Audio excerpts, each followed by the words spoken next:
As you could tell by looking around, the conditions are very, very tasty indeed this morning. They've given severe snow warnings everywhere except for where we are. And that's annoying really, because I can imagine just being here and receiving a fresh dump of snow. That would be pretty cool. Look at that behind me. Look at that sunrise.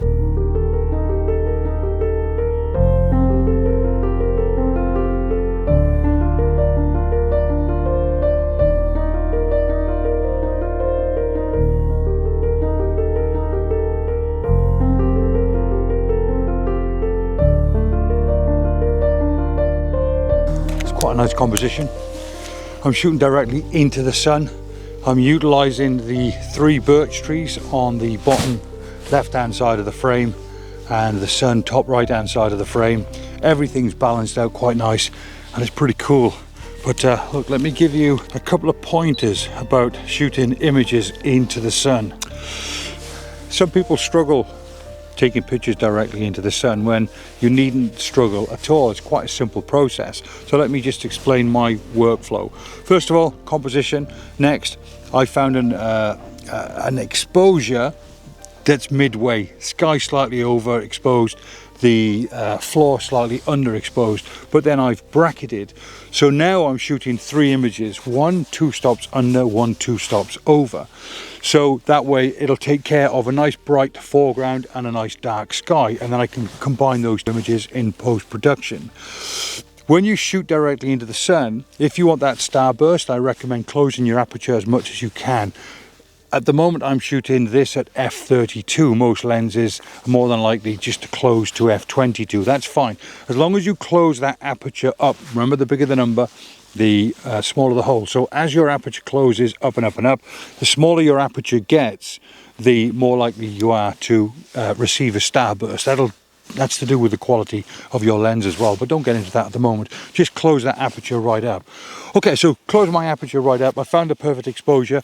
I'm exposure bracketing, 2 stops under, 2 stops over. I've taken a series of 3 shots, but now I've got a lot of flare going across the bottom of the image. So how we overcome that is simply this: take another series of shots, but simply place your hand over where the sun is, just the sun, nothing else. Try your best just to put it over the sun and take a series of 3 images, and then you'll find there'll be no flare on the bottom of your image or images. So now you can easily combine the best of the sky with the best of the floor, and there'll be no flare on the image at all. Simple composition, but it's very nice. Very, very nice.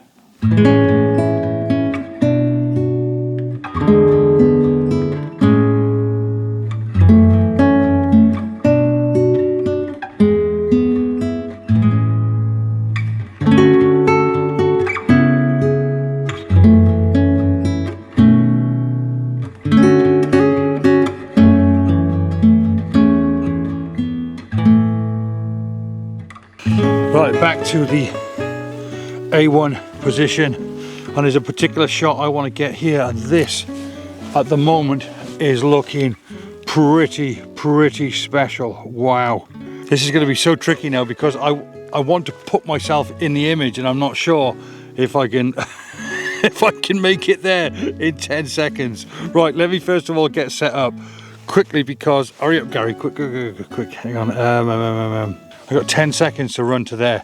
I'll turn you guys around so you can have a bit of a laugh. Jesus, hang on.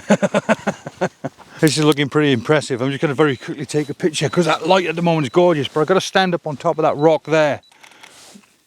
Right, okay, so here goes. This is Gary Gough being athletic. Are you ready? Hang on. 1, 2, 3, 4.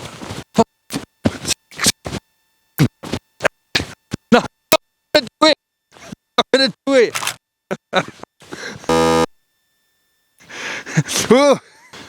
Not very sensible doing that on all this snow and ice as well. Okay, common sense dictates just move the camera closer. And no, I haven't got my cable release in the bag. So this is old school. Right, get ready with the huffing and puffing again. 1. Again. 1. Again. 1. Again. 1, 2, 3, 4, 6, 8, 9. The camera went wonky. Oh, haven't you got to do it again? Get a proper workout. Right. Old school. 1, 2, 3, 4, 7, 8.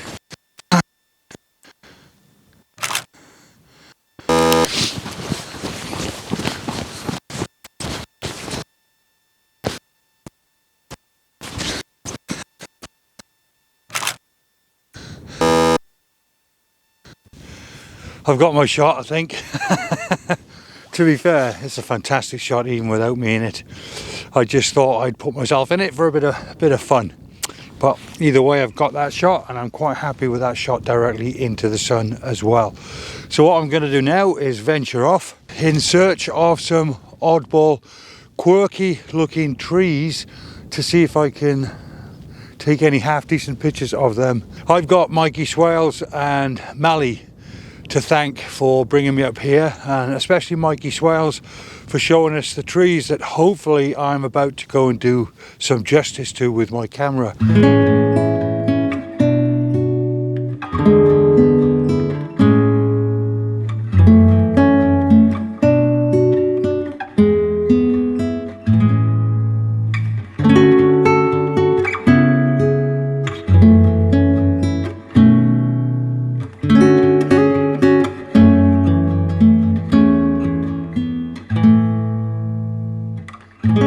So last time I was up here I was with Mikey, and Mikey said some of these trees here look absolutely terrific once they're backlit or side lit, and he's certainly not wrong. I mean, take a look at that. That's just incredible. I can't imagine for a fact that I'm the only person that's ever taken this picture. There's no way, because that composition that you guys can pretty much see now just presented itself to me when I was just walking around. It's just incredible. Wow, what a picture. I love that so much. So let me just throw you guys into camera now and just see the composition that I'm going for. Let you guys have a look at what I can see. Oh, the contrast between the light birch against the dark background is just incredible, and they just sat perfectly in the frame, top left, bottom right. And that side lighting that's hitting them now is just incredible. The sky complements the picture really well as well. I can see colour and black and white in this particular picture. It's just got me quite excited. Right, back to camera mode. F11, definitely want to make sure everything is sharp in that image. And let's pop that shot. Underexposing ever so slightly, and that is so nice, so nice.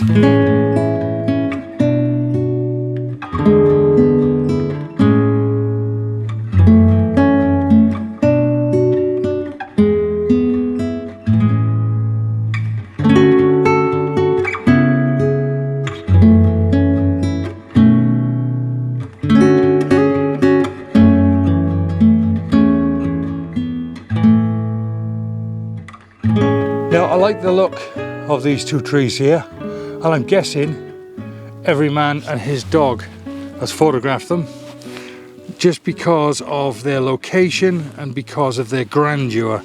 Now I've got to tell you, the background is just blue sky and nothing else, so they're not going to be very nice pictures at all, but I'm here and I want to take them. So I'll have to keep these in this video until I can make a video where I better these pictures, because that's a good thing about taking a picture of something that you feel that you can improve on, because it'll mean that you'll earmark the place to come back to, and that's exactly what I'm going to do here. So I will grab these images. They don't look too bad, to be fair. It's a real minimalistic feel.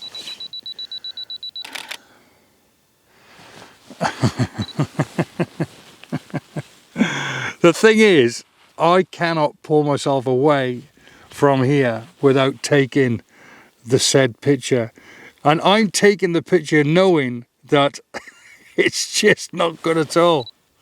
But I don't know, I just can't help myself. It's quite nice. It's alright. It's really minimalistic. It's not bad at all. Right, okay, stop mumbling, Gary. Get your ass together, go around the corner and have a look and see if there's anything else around there you fancy taking a photograph of before you head home. Come on. You could do this, Gaz.